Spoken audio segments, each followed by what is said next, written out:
Hello, dear friends. Welcome back to my channel, English Mentor. This is our part number 3 of articles. In this particular session, I'm going to teach you another 15 to 20 rules based on definite articles. So let us start this session in detail. And before that, I have already taught you 10 rules based on definite articles. आज हम rule number 11 को discuss कर रहे हैं पहले. सबसे पहले देख लेते हैं. The is used in some specific time expression such as. देखिए the का यूज कर लेते हैं हम, कुछ टाइम एक्सप्रेशंस होते हैं तब हम इसको यूज कर लेते हैं, जैसे in the morning, in the afternoon, in the evening, during the night, during the day, the day for yesterday, the day for tomorrow, the fall, the summer. So my dear student, generally हम इनके साथ देखो, जब आप ordinary या daily routine की बात करते हैं तो उनके साथ आर्टिकल हम यूज नहीं करते हैं, but when you talk about specific, इनको आप जब यूज करते हैं तो इनके साथ आर्टिकल द यूज कर लेते हैं. जैसे अगर मैं बात करता हूं, इसका सेंटेंस को देखते हैं, जैसे I go for a walk, I go for a walk in morning. I go for a walk in morning. तो यहाँ पे in morning जो मैंने बोला तो ये ऑर्डिनरी है, मेरी डेली रूटीन की बात है, तो ये मैंने in morning क्योंकि कोई स्पेसिफिक नहीं है मेरे लिए, लेकिन मैं बोलता हूँ I danced a lot in the morning. I danced a lot in the morning. अब यहाँ पे इन द मॉर्निंग क्यों लगाया मैंने, देखो बिकॉज जनरली आप सुबह उठ के डांस थोड़ी करते हो, ये नाइट की, ये क्या था, मॉर्निंग था, आपके लिए स्पेसिफिक था. सो माय डियर स्टूडेंट, जब आपका डे टाइम ऑर्डिनरी होता है तो जनरली वो अपने साथ आर्टिकल नहीं लेता, लेकिन अगर वो स्पेसिफिक बन जाता है तो उस केस में आप आर्टिकल अपना द लगा सकते हो. सिमिलर मान लो मैं समर का एक एग्जाम्पल देता हूं, जैसे ध्यान से देखो, there is extreme hot, there is extreme hot in summer, there is extreme hot in summer. मतलब समर में क्या होती है, बहुत ज्यादा क्या होती है, हीट होती है इन समर. ठीक है, तो यहाँ पर जब जनरली तो ऑब्वियसली बात है समर में हीट होती है, तो ये जनरल हो गया, ऑर्डिनरी हो गया. लेकिन अगर आप बोलते हो, जैसे अगर मैं बोलता हूं, देखो the summer which we spent together was really awesome. तो इस टाइप से मतलब आपने क्या कर दिया, एक स्पेसिफिक समर की बात कर दी. तो माय डियर स्टूडेंट, जब स्पेसिफिक टाइम पीरियड की बात कर देते हो, अगर स्पेसिफिक टाइम एक्सप्रेशन की बात कर लेते हो, तो वहां पर हम आर्टिकल यूज कर सकते हैं, राइट. अदरवाइज जनरल, अगर ऑर्डिनरी केस में हम इनके साथ आर्टिकल यूज नहीं करते हैं.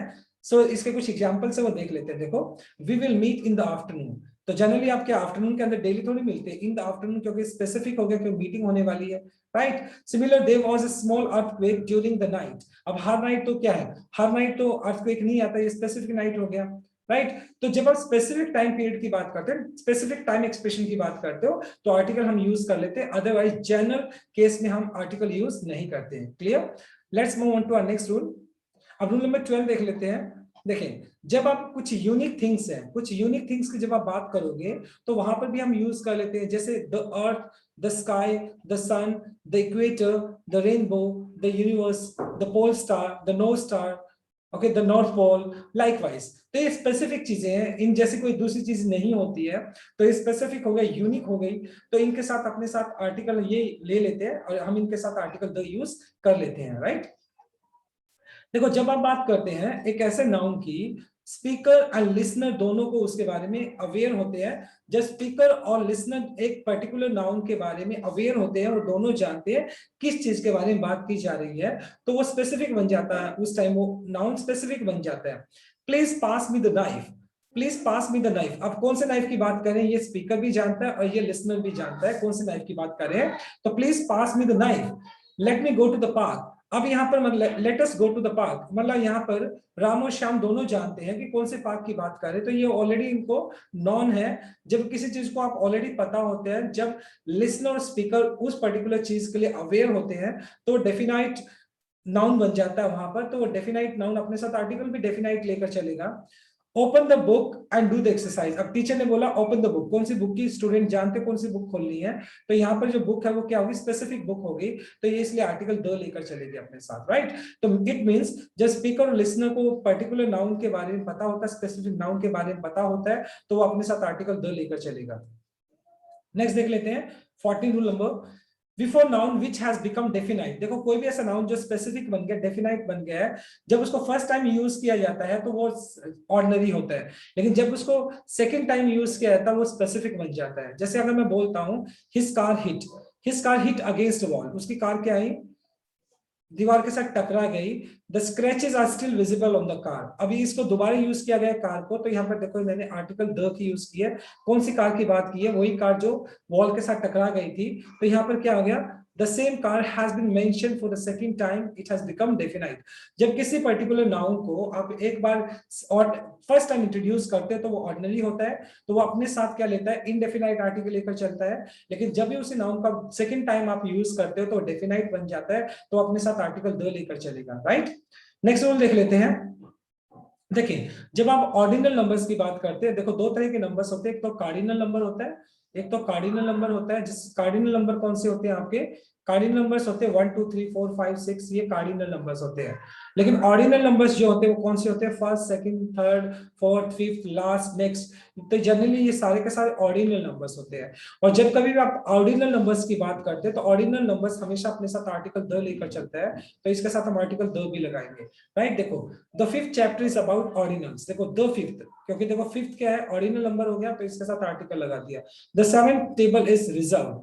देखो सेवेंथ मतलब सेवंथ की मैं बात कर रहा हूं। जनरली क्या होता है, द लास्ट की बात की जाए, लास्ट या जो नेक्स्ट होता है, जनरली हम इसके साथ क्या यूज कर लेते हैं, देखो the last chapter was interesting, ठीक है, लास्ट चैप्टर वाज इंटरेस्टिंग, तो हम द यूज करते हैं। लास्ट और नेक्स्ट ये भी ऑर्डिनल नंबर्स में आते हैं, इनके साथ हम आर्टिकल यूज कर लेते हैं। लेकिन इनमें कुछ मतलब इनके अंदर क्या है, इनके अंदर कुछ एक्सेप्शनल केसेस हैं। देखो इफ नेक्स्ट और last is used before the time expression, लेकिन इनके साथ अगर मैं बोलता हूं, देखो मैंने बोला the last chapter was very interesting, the last chapter was very interesting, was very interesting. देखो लास्ट चैप्टर बहुत ज्यादा इंटरेस्टिंग था, तो मैंने ये लिखा है। अब देखो लास्ट के साथ मैंने आर्टिकल द लिखा है। लेकिन माय डियर स्टूडेंट, जब आप लास्ट और नेक्स्ट के साथ अगर आप टाइम का एक्सप्रेशन दे देते हो, टाइम का एक्सप्रेशन दे देते हैं, यानी लास्ट और नेक्स्ट के साथ अगर आप लास्ट और नेक्स्ट के साथ या मतलब आप टाइम दे देते हो उसके बाद, तो वहां पर आप क्या करते हैं, इनके साथ आर्टिकल द यूज नहीं करते हैं। जैसे मैं बोलता हूं, ध्यान से देखेंगे सेंटेंस को, it rained heavily, it rained heavily the last night नहीं बोल सकता हूं मैं, it rained heavily the last night, ऐसा नहीं होगा, द लास्ट नाइट नहीं होगा, क्योंकि आप देखो यहाँ पे टाइम मेंशन कर दिया ना, नाइट आपने टाइम एक्सप्रेशन दे दिया, तो द लास्ट नाइट नहीं होगा, लास्ट नाइट होगा यहाँ पर। तो इस तरीके से जब आप नेक्स्ट और लास्ट के साथ टाइम को मेंशन करते हो, टाइम एक्सप्रेशन को देते हो, तो ये जनरली इनके साथ हम आर्टिकल यूज नहीं करते हैं, क्लियर। और इसी के अंदर नंबर 2 है कुछ स्पेसिफिक, जो आपके पास कुछ इडियम्स या एक्सप्रेशंस होते हैं जो अपने साथ आर्टिकल यूज करते नहीं है, तो उसमें हम यूज कर ही नहीं सकते। जो अगर इडियम या एक्सप्रेशन को स्पेसिफिक इडियम एक्सप्रेशन दिए गए हैं, अगर उनमें आर्टिकल द यूज नहीं है तो आप यूज नहीं कर सकते हैं। They are spoken as it is, हमेशा जिस तरीके से उनको बोला गया उसी तरीके से उनको बोला जाएगा, उनको उसी तरीके से लिखा जाएगा, राइट। तो इट मींस ऑर्डिनल नंबर्स के साथ आप आर्टिकल द यूज कर लेते हैं, लेकिन अगर नेक्स्ट और लास्ट की अगर मैं बात करता हूं, अगर उसके साथ टाइम एक्सप्रेशन दे दिया जाए तो we do not use article, फिर उसके साथ हम आर्टिकल यूज नहीं करते हैं, clear. Let us move on to our next slide. अब देख लेते हैं, देखो कुछ स्पेसिफिक पार्टीज की अगर बात की जाए, जितनी भी पॉलिटिकल पार्टीज होती है वो अपने साथ आर्टिकल द लेकर चलती है, जैसे the Congress, the Bharatiya Janata party, the socialist party. तो ये जितनी भी पॉलिटिकल पार्टीज होती है वो अपने साथ आर्टिकल द लेकर चलती है। इसके बाद जितनी भी रिलीजियस बुक्स हैं वो भी अपने साथ आर्टिकल द लेकर चलती है, the Ramayana, the Mahabharata, the Purana, the Gita. उसके बाद देख लेते हैं जितने भी म्यूजियम्स है, लाइब्रेरी है, थिएटर्स है, क्लब है, होटल है, रेस्टोरेंट है, ये भी अपने साथ आर्टिकल द लेकर चलते हैं। जैसे अप्सरा, ये थिएटर का नाम है, grand hotel, Taj hotel, British library, the Nehru library, lions club, rotary club. देखो ये जो क्या क्लब के नेम है। तो जब कभी आप museum, library, theatre, club, hotel, restaurant इनकी बात करते हैं तो ये भी अपने साथ आर्टिकल द लेकर चलते हैं। 19 को देख लेते हैं, the is used before the names of newspaper. जितने भी न्यूज़पेपर होते हैं जनरली अपने साथ अपना आर्टिकल लेकर चलते हैं साथ, जैसे the Hindu, the times of India, the Hindu, the Dainik Bhaskar, the Hindustan times, ये सारे अपने साथ आर्टिकल द लेकर चलेंगे, राइट। अब इसके बाद देखते हैं, देखो जब आप फिजिकल इन्वायरमेंट की बात करते हो, फिजिकल इन्वायरमेंट की बात करोगे तो ये भी अपने साथ आर्टिकल दे लेके चलेगा। जैसे मैं बोलता हूँ the fog, the rain, the sunshine, the country side, the wind. जब कभी आप मतलब फिजिकल इन्वायरमेंट की बात करते हैं तो ये भी अपने साथ आर्टिकल द लेकर चलते हैं, राइट। इसके बाद देख लेते हैं रूल नंबर 21 की। रूल नंबर 21 के अंदर जब कभी आप म्यूजिकल इंस्ट्रूमेंट की बात करते हैं तो म्यूजिकल इंस्ट्रूमेंट भी अपने साथ आर्टिकल लेकर चलते हैं। जैसे the flute is a wind instrument, the flute, I can play the piano, I want to buy a harmonium. देखो सिंपली अगर मैं बात करता हूं, देखिए जब आप उसको काउंटेबल के सेंस में करते हो, मान लो जनरली अगर आप बात करते हो उसको प्लेइंग के सेंस में लेते हो तो वो अपने साथ आर्टिकल द लेकर चलते हैं। लेकिन जब आप खरीदने की बात करते हो, जैसे मैं एक हारमोनियम खरीदना चाहता हूं तो I want to buy a harmonium आ जाएगा। लेकिन मैं बोलता हूं मैं प्ले करना चाहता हूं तो क्या बोलूंगा, I want to play the harmonium. A harmonium नहीं आएगा फिर यहाँ पर, क्योंकि जब आप काउंटेबल के सेंस में इसको आप यूज कर लेते हो तो वहां पर ये आर्टिकल अ लेकर चलता है। लेकिन आप जब उसको प्लेइंग के सेंस में, उसके बजाने के सेंस में आप यूज करते हैं तो अपने साथ आर्टिकल द लेकर चलता है, राइट। फिर देख लेते हैं हम जितने भी इन्वेंशंस होते हैं जनरली वो अपने साथ आर्टिकल द लेकर चलते हैं। जैसे अगर रेडियो की बात की जाए, टेलीविजन की बात की जाए तो ये अपने साथ आर्टिकल लेकर चलेंगे, ये अपने साथ आर्टिकल लेकर चलेंगे। जैसे the television is very useful these days, okay, where is the radio, आप इस तरीके से यूज कर लेते हैं। लेकिन एक चीज दिमाग में आपको रखनी पड़ेगी, जब टेलीविजन को आप काउंटेबल नाउन की तरह यूज कर लेते हैं तो वो अपने साथ आर्टिकल द लेकर नहीं चलता है। जैसे I want to buy a new television, ठीक है। और एट द सेम टाइम अगर मैं बात करता हूं, जब टेलीविजन को आप देखने के सेंस में यूज करते हो, देखने के सेंस में, जैसे ही was watching, he was watching the television, आप ऐसे नहीं बोलोगे ही वॉज वॉचिंग द टेलीविजन। देखो जनरली जब आप इन्वेंशन की बात करोगे तो इन्वेंशन के साथ तो आप आर्टिकल द लगाओगे। लेकिन जब कभी आप टेलीविजन की, खासतौर पे मैं बात बता रहा हूँ टेलीविजन के केस में, जब आप उसको देख रहे होते हो तो वहां पर वो अपने साथ आर्टिकल द लेकर नहीं चलता है। एट द सेम टाइम जब आप उसको काउंटेबल नाउन की तरह यूज करते हो तो वो भी अपने साथ आर्टिकल द लेकर नहीं चलता है। He was watching television is the correct answer, the television नहीं आएगा। In the similar manner I want to buy a new TV, I want to buy a new TV, I want to buy a new television, तो यहाँ पर the television नहीं आएगा, right. 23rd को देख लेते हैं। द वर्ड सेम, जब आपको किसी सेंटेंस में मतलब सेम वर्ड मिलता है या होल वर्ड मिलता है तो ये अपने साथ आर्टिकल द लेकर चलते हैं। जैसे कि मैं बात करता हूं this is the same jacket that you wore yesterday, ये वही जैकेट है जो तुमने कल पहनी थी। The whole milk turn sour, sour का मतलब हो गया आपका खराब हो जाना, तो द होल, देखो हमने इसके साथ भी आर्टिकल द लगाया है। The whole class participated, the whole class, देखो यहाँ पे ये दो होल आ गया आपका डिटर्मिनर है और द अपने साथ लेकर चला है, राइट। तो जब कभी भी आप सेम और होल को यूज करते हैं तो ये अपने साथ आर्टिकल द लेकर चलते हैं साथ, राइट। नेक्स्ट देख लेते हैं 24 को। The is used before the name of ships, जितने भी शिप्स के नेम होते हैं, एरोप्लेन्स के नेम होते हैं या ट्रेन्स के नेम होते हैं, ये भी अपने साथ आर्टिकल द लेकर चलते हैं। जैसे अगर मैं बोलता हूँ द राजधानी एक्सप्रेस, द शताब्दी एक्सप्रेस, अगर मैं शिप्स की बात करूं टाइटेनिक हो गया आपका, ट्रेन, शिप, एरोप्लेन, एरोप्लेन की जितनी की बात करेंगे एरोप्लेन्स की लेंगे। द किंगफिशर की अगर मैं बात करता हूं, राइट, द एयरवेज की बात करता हूं, तो इस तरीके से जब शिप्स की बात की जाती है, एरोप्लेन्स की बात की जाती है, ट्रेन की बात की जाती है, तो ये भी अपने साथ आर्टिकल द ले लेते हैं। उसके बाद अगर मैं बात करता हूं जितनी भी डायनेस्टीज हैं, डायनेस्टीज का मतलब जिसके मतलब आप बोल सकते हैं विरासत की बात की जा रही है, और मतलब जो कि मतलब खानदान की बात की जाए, हिस्टोरिकल इवेंट्स, कुछ हिस्टोरिकल इवेंट्स हैं उनके लिए भी हम यूज कर लेते हैं आर्टिकल द। हिस्टोरिकल पीरियड्स की बात करते हैं उसके लिए भी कर लेते हैं। एम्पायर की मतलब साम्राज्य की बात करते हैं तब भी यूज कर लेते हैं। जैसे the Chola period, the Marathas, the Harappan age, Harappa जो संस्कृति वाली एज थी, the first battle of Panipat, ये क्या हो गया आपका हिस्टोरिकल इवेंट हो गया। द फ्रेंच रेवोल्यूशन, ये भी आपका हिस्टोरिकल इवेंट हो गया। द स्लेव डायनेस्टी, दास प्रथा वाले जो था। द राजपूत, ये क्या हो गया आपका, राजपूत क्या हो गया, एम्पायर की बात कर रहे हैं आप, राइट, डायनेस्टी की बात कर रहे हो। तो जब डायनेस्टी की बात करते हो और हिस्टोरिकल इवेंट्स की बात करते हो, हिस्टोरिकल पीरियड्स की बात करते हो, एम्पायर्स की बात करते हो, तो ये भी अपने साथ आर्टिकल द ले लेते हैं। The is used before the name of armed forces, जितनी भी हमारी आर्म्ड फोर्सेस होती हैं डिफेंस की अगर हम बात करते हैं तो वो भी अपने साथ आर्टिकल द ले लेती हैं। जैसे the CRPF, the police, the BSF, the army, the navy, the air force, तो जितनी भी आप आर्म्ड फोर्सेस की बात करते हैं तो ये भी अपने साथ आर्टिकल द लेकर चलती है, right. The is used before the names of government branches, जितने भी गवर्नमेंट की ब्रांचेस हैं वो भी अपने साथ आर्टिकल द लेकर चलती हैं, जैसे the judiciary, the legislator, the executive, और जितने भी मतलब ये गवर्नमेंट ब्रांचेस होती है ये अपने साथ आर्टिकल द लेकर चलेंगे, राइट। इसके बाद देख लेते हैं 28 को। इसके बाद देखो जब कभी आप एक स्पेसिफिक देखो, the is use before the name of part of body, जब पोटी आप लाइक एक पार्ट ऑफ बॉडी की बात करते हो, सो उस केस में आप क्या यूज कर लेते हैं, उस केस में आप आर्टिकल द यूज करेंगे, right, if it has a preposition before it.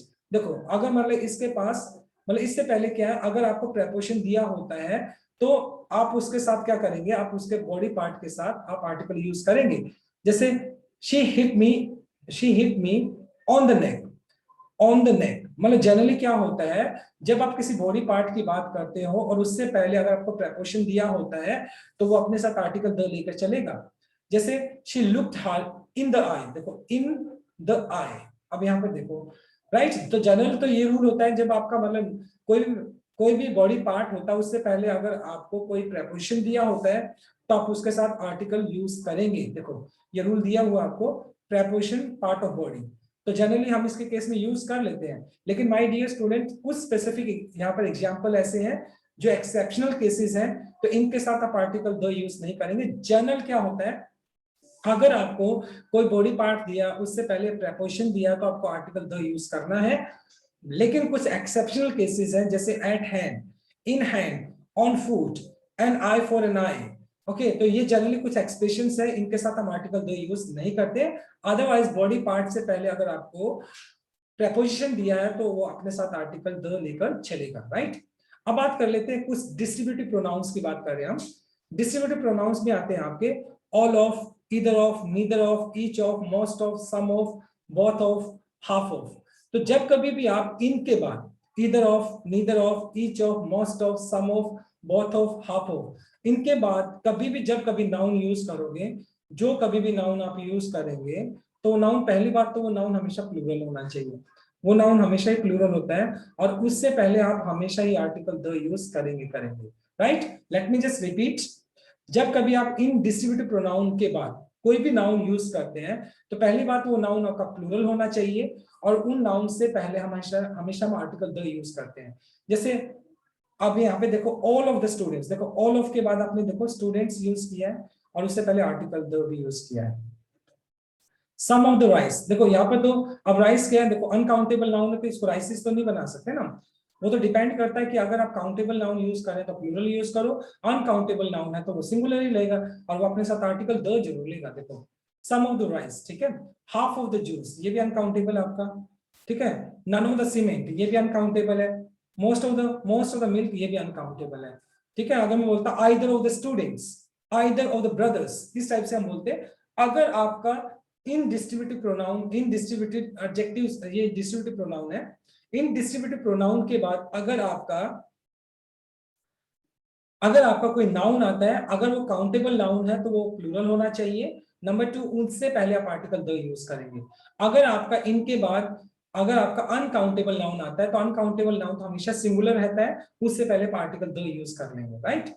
लेकिन यहाँ पर देखो बोथ के साथ एक कैटेगरी है, बोथ के साथ एक रूल होता है एप्लीकेबल, कि बोथ के साथ आप आर्टिकल द यूज भी कर सकते हैं और बोथ के साथ आप आर्टिकल द यूज ना भी करें, इट्स ऑल्सो करेक्ट। देखिए both the girls are good students and both girls are good students, ये दोनों ही सेंटेंस करेक्ट होते हैं, राइट। यानी बोथ के साथ, बोथ के बाद आने वाला है बोथ द गर्ल्स, देखो द गर्ल्स भी हो सकता है और बोथ गर्ल्स भी is the correct answer, but I would suggest you आपको बोथ के साथ आर्टिकल द यूज करना चाहिए, क्योंकि according to me this is more like this is more correct than that one, दूसरे वाले सेंटेंस से कहीं ज्यादा ये करेक्ट है, तो I think you should go for it. Next देख लेते हैं। उसके बाद देखो नंबर 30 आ गया आपका, कंपैरेटिव डिग्री की जब बात करते हैं तो जनरली क्या होता है, सुपरलेटिव डिग्री में आप आर्टिकल द यूज करते हैं, सुपरलेटिव डिग्री में आर्टिकल द यूज करते हैं। लेकिन कंपैरेटिव में क्या होता है, देखो माय डियर स्टूडेंट, जब कभी आपको ये फ्रेज मिलता है बिटवीन द टू, या फिर आपको मिलता है ऑफ द टू, जब आपको ये फ्रेज मिलता है किसी भी लाइन के अंदर, किसी पर्टिकुलर स्टेटमेंट के अंदर बिटवीन द टू या ऑफ द टू आपको मिलता है, तो उस केस में आप, हालांकि वो कंपैरेटिव डिग्री है, उसके बावजूद भी आप उसके अंदर आर्टिकल द लगा देते हो। जैसे he is the better of the two students, better of the two student, देखो ऑफ द टू स्टूडेंट्स आ गया। इसी सेंटेंस को मैं बोल सकता था he is the better between the two students, ऐसा भी मैं बोल सकता था, राइट।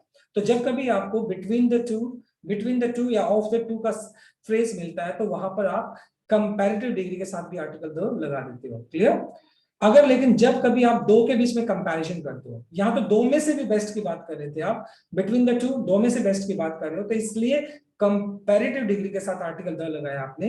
लेकिन जब आप दो इंसानों का कंपैरिजन करते हो, दो चीजों का कंपैरिजन करते हो, तो वहां पर तो आप आर्टिकल क्या लगाते हो, आर्टिकल अ या एन लगाते हो। जैसे देखो, he is a better doctor in his field than Rajiv, तो यहाँ पे राजीव, ही का राजीव के साथ कंपैरिजन है, राइट।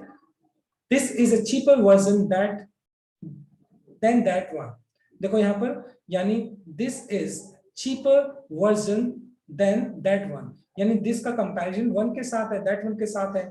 सो इट मींस जब आप ऑर्डिनरी कंपैरिजन करते हैं दो चीजों के बीच में, तो वहां पे सिर्फ कंपैरेटिव डिग्री यूज कर लेते हैं। लेकिन कंपैरेटिव डिग्री क्या होता है, देखो जब आप बिटवीन द टू या ऑफ द टू की बात करते हैं, दो में से भी बेस्ट की बात करते हो, तो कंपैरेटिव डिग्री के साथ हम आर्टिकल द यूज कर लेते हैं, and this is according to grammar rule, और ये ग्रामर रूल है, राइट।